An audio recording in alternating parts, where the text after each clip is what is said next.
Germany is bracing for a cold, dark winter. Welcome back to Poplar Preparedness, folks. We're going to be talking about that cold, dark winter that the UK is preparing for, Germany is preparing for. All these countries are preparing for the worst, bank runs, and they're talking about you may not be able to get your money and the economy may not be functioning. Before we jump into that, I do want to just cover one thing real fast, that we are sponsored here by Genesis Gold Group. So the question is your money stuck in the market because it's in a 401k or an IRA? If it is, the solution is to talk to Genesis Gold Group about moving a portion or all of your retirement funds over to physical gold or physical silver. You want to talk to Jonathan. He is down in the description down below. They can talk to you a lot about that. Let's talk about power outages, though. Bank outages. These are linked in two countries at least now. We have reports from Reuters citing four sources that the German government is preparing for a blackout/bank run scenario.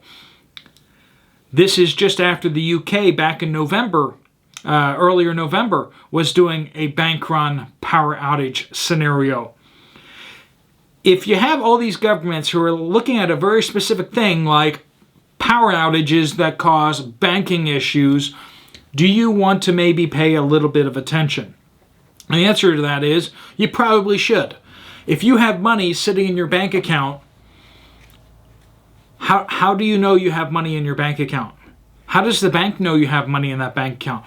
Oh, because the internet and because of computers? Well, funny thing about that, computers tend to run on electricity, and when there's no power, you don't really have any money. So, might be good to have some money in hand. And of course, if you've watched me before, you probably know my opinion is it might be good to have a bunch of money on hand that's in nickels.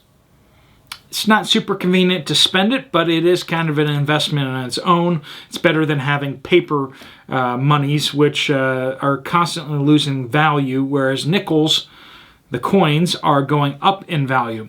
Or if you're in another country, you can find if your country has any coins that are significantly more valuable than how much their face value is. And you might want to hoard those up.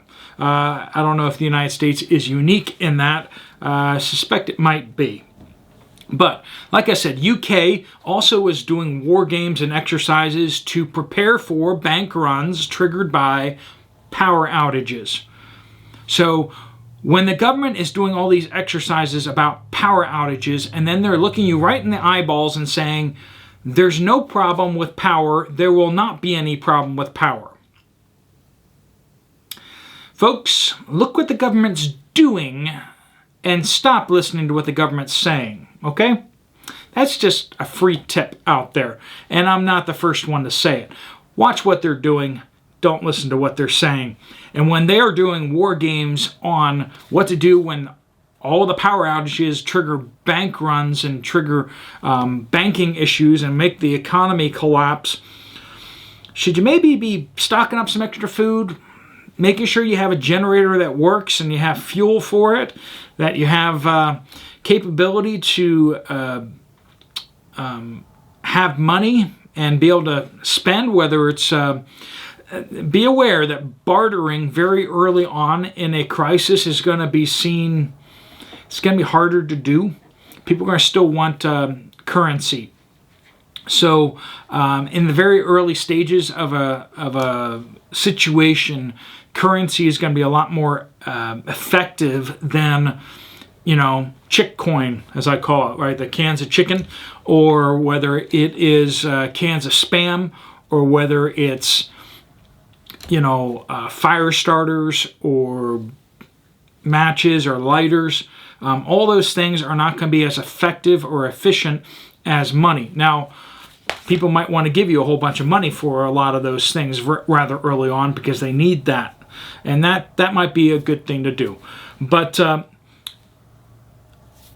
be aware that this also links directly up with the Spanish are testing the digital euro right now.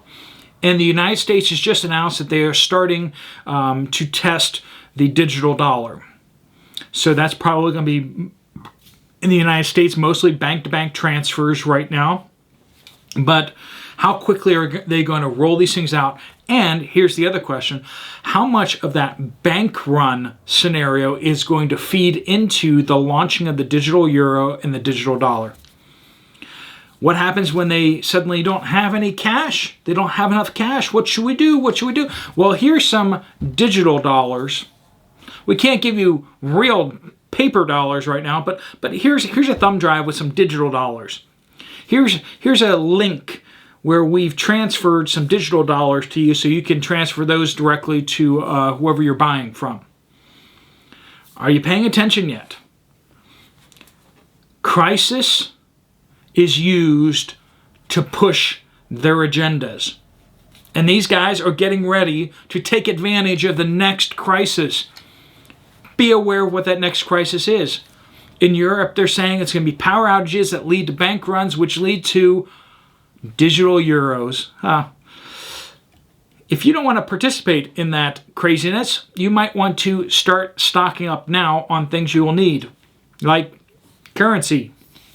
You need a different kind of currency. If you don't want to participate in digital euros, you're going to have to participate in some other kind of currency. I personally think that physical silver is a great currency. Very old currency. And a lot of people in our communities know what it is and they will accept it.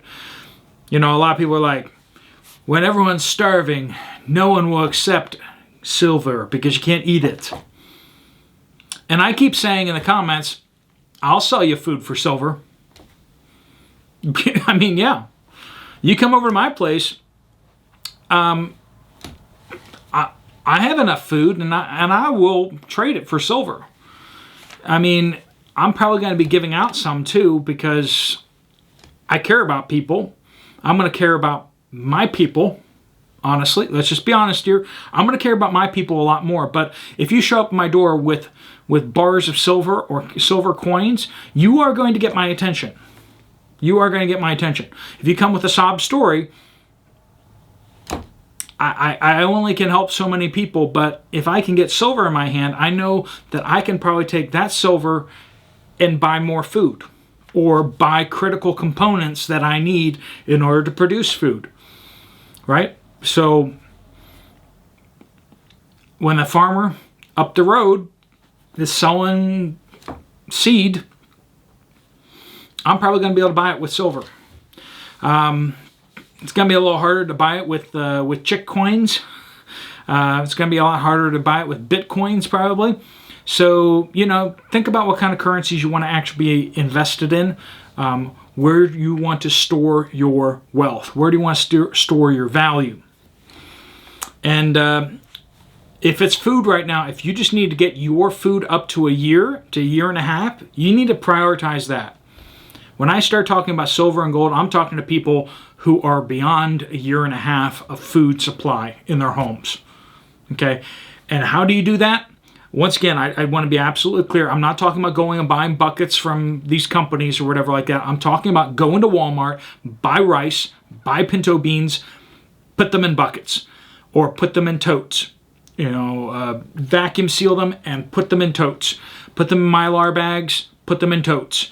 Whatever you got to do in order to get rice and beans enough for a year and a half food supply for your family, do that. And then make sure you're stockpiling extra because rice and beans is going to be a lot more valuable in the future when there is hard times and you're going to want to help other people. So stock extra for other people. You can use the pinto beans to plant in the ground too. That's a bonus. That's a big bonus. Make sure you know how to do that too. All right, folks. Get your money out of the banks as best you can. If you have a bunch of money parked in banks, do something about that.